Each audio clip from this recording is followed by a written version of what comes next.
dünya yazanıtı barcı vıttıyır gelir akıllı kapı İteker otirdan dünya yazanıtı barcı vıttıyır gelir akıllı kapı geldiler elime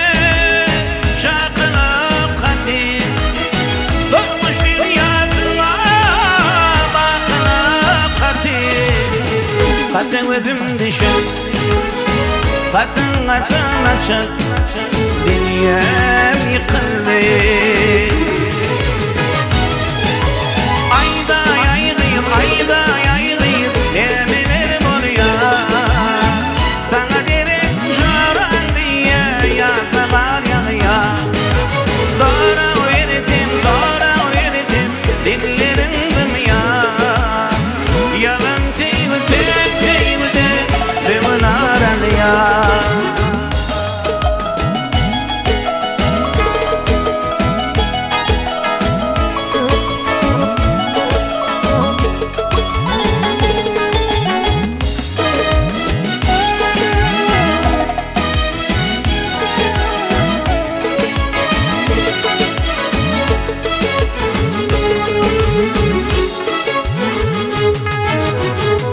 gördüğümü baktım imana diyeceğime çakarma kaldırıp sana gördüğümü baktım imana diyeceğime çakarma kaldırıp sana açın yeterken arzuluyum bana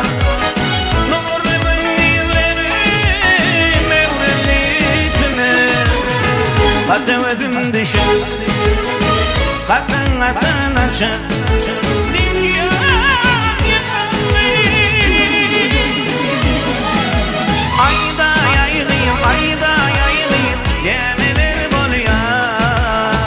sana direk çoran diye yargılar yanıyor sonra öğretim dillerin dımıyor yalan teyli pek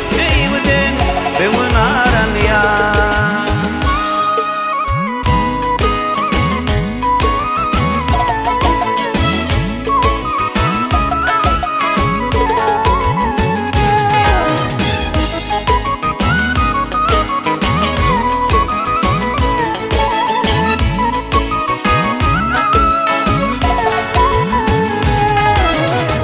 bilin şarkını olmayar ayla edip bağın yerken olmayar sayla bilin şarkını olmayar ayla edip bağın yerken olmayar sayla nice yıllar geldim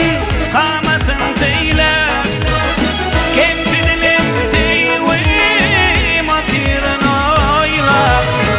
katın ödüm düşün katın katın açık